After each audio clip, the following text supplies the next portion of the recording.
প্রয়াত সর্বোচ্চ নেতা আয়াতুল্লাহ আলী খামেনির জানাজা উপলক্ষে ব্যাপক আয়োজন করতে যাচ্ছে ইরান। শনিবার থেকে ইরান, ইরাক দুই দেশের 5টি শহরে নানা আয়োজনে শোক জানাবে সাধারণ মানুষ। শুধু তেহরানেই 2 কোটি মানুষ খামেনির জানাজায় অংশ নেবে বলে আশা করছে কর্তৃপক্ষ।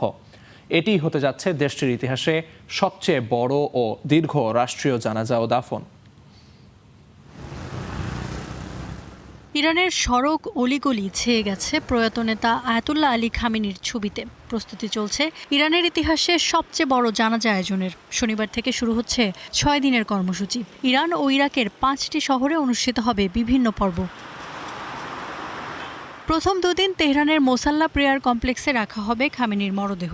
সোমবার 10 কিলোমিটার দীর্ঘ শোকযাত্রা যাবে ইমাম হোসেন স্কয়ার থেকে আজাদে স্কয়ার পর্যন্ত।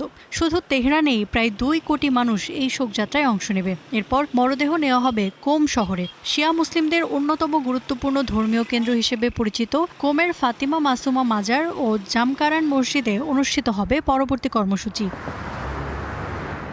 ইরাকের শিয়া অধ্যুষিত শহর নাজাফ ও কারবালাতেও হবে শোকানুষ্ঠান। হজরত আলী ও ইমাম হুসাইনের মাজার এই 2 শহরে। প্রস্তুতি নিয়ে আলোচনা করতে সেখানকার কর্তৃপক্ষের সঙ্গে বৈঠক করেছেন ইরানের পররাষ্ট্রমন্ত্রী আব্বাস আরাকচি। সবশেষে জন্মস্থান মাশহাদে শায়িত হবেন খামেনি। ইরানের সবচেয়ে পবিত্র এই শহরে অবস্থিত 8ম শিয়া ইমাম রেজার মাজার। কর্তৃপক্ষের ধারণা, শুধু দাফন অনুষ্ঠানে অংশ নিতে পারেন 80 লাখ থেকে 1 কোটি মানুষ।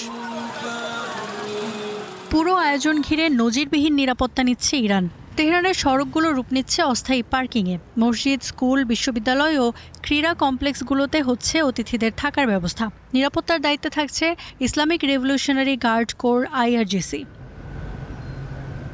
তবে বর্তমান সর্বোচ্চ নেতা মোস্তফা খামেনি অনুষ্ঠানে উপস্থিত থাকবেন কিনা সেটি এখনও নিশ্চিত নয়। পাকিস্তানের প্রেসিডেন্ট আসিফ আলী জারদারি এবং প্রধানমন্ত্রী শাহবাজ শরীফ প্রতিনিধি দল পাঠানোর ঘোষণা দিয়েছেন। তবে উপসাগরীয় দেশ ও রাশিয়া বা চীনের শীর্ষ নেতারা অংশ নিচ্ছেন কিনা সেটি এখনও স্পষ্ট নয়। Iffat Ira, star news.